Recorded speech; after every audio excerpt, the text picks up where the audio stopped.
David and I met when we were 4 years old.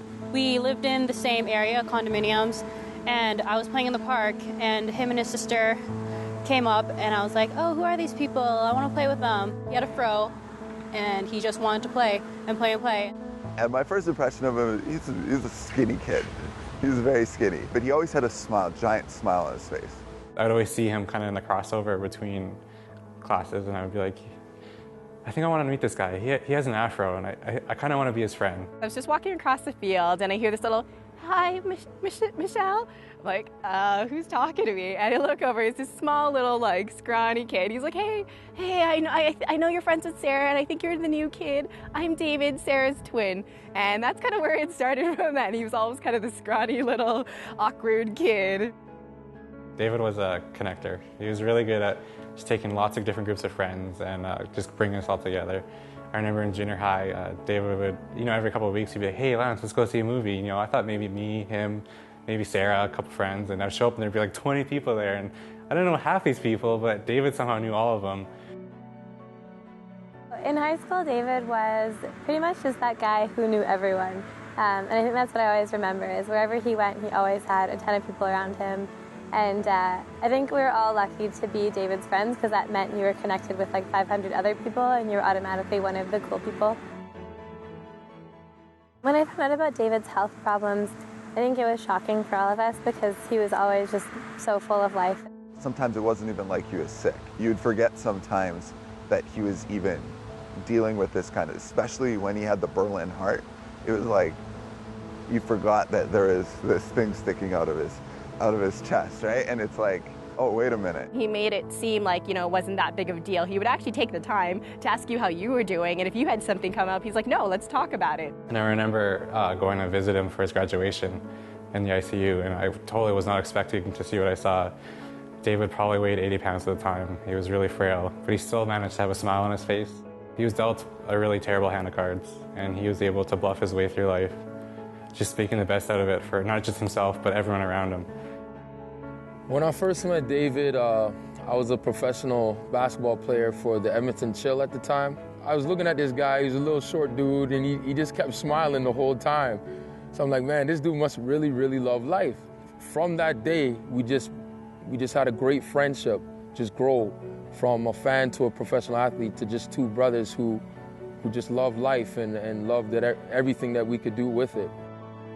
He reached out to me about his Dunk on Disease Foundation. Always made sure to tell all my people to support what he was doing, because he just had a pure heart and he wanted to help kids who were in similar situations as him. And with that tournament, he was able to raise thousands of dollars for the Stollery Children's Hospital. At that time, I always thought to myself, I've never seen him this motivated to do something in his life. It was pretty inspiring to see him have that kind of drive to do something from the ground up and make it that big. When I first met David, I knew right away that he was going to be a very important person in my life. He was just the focal point of everything that we did, whether it was in class, whether it was in the hallway, whatever we were doing, it was all about David, because he was doing something crazy and making everybody laugh. Me and him started a Three Best Friends show with our friend Alora. And we started that, I guess, just to spend more time with each other, and that was pretty much all it was. It was just us being idiots on the radio for about an hour and a half a week.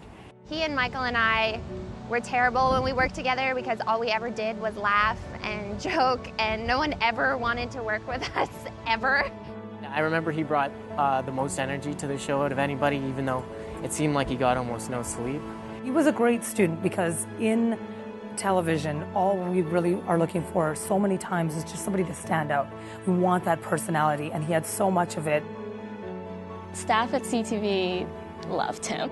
Even online, he'd always be tweeting them and just supporting everyone, and Follow Friday. It'd be like, these are my inspirations, these are the people you guys should follow, and it would always be CTV staff, and I think they really appreciated that. The first time I met David was at Archbishop MacDonald High School, and it was a Christmas celebration. He was thinking about going into the media, and he wanted to be maybe a health reporter, and I was thinking, just don't steal my job, man, because you're going to be good. You're obviously really smart. You know tons about the health industry. I think that David would have been a great health reporter because he really cared about the stories and he always had such a passion for people and making a difference in his community. He did a stint on CTV Morning Live where he did the weather, and you know, maybe he could have been a meteorologist too, because he was pretty good at that. There's also, yes, a stall on White Mud at 34th Street. Yes. Yes. And it's affecting eastbound traffic. Eastbound, yes. I wasn't sure what the EB was. Oh, okay, sorry. I did short form Yes. for us. Fabulous job. The next traffic reporter on CTV Morning Live. David, if you could hear me. David, if you can hear me. David, if you could hear me, I want to say thank you. People like you just don't come along very often. I just think you were an angel. I mean, you weren't here very long on Earth, but I think so many people were touched by you. I'm going to be forever grateful for every minute that I got to spend with you.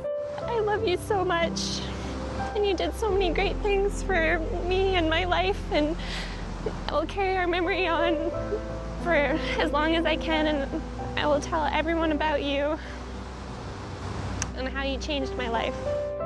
Life is more than just a game. Basketball, it's you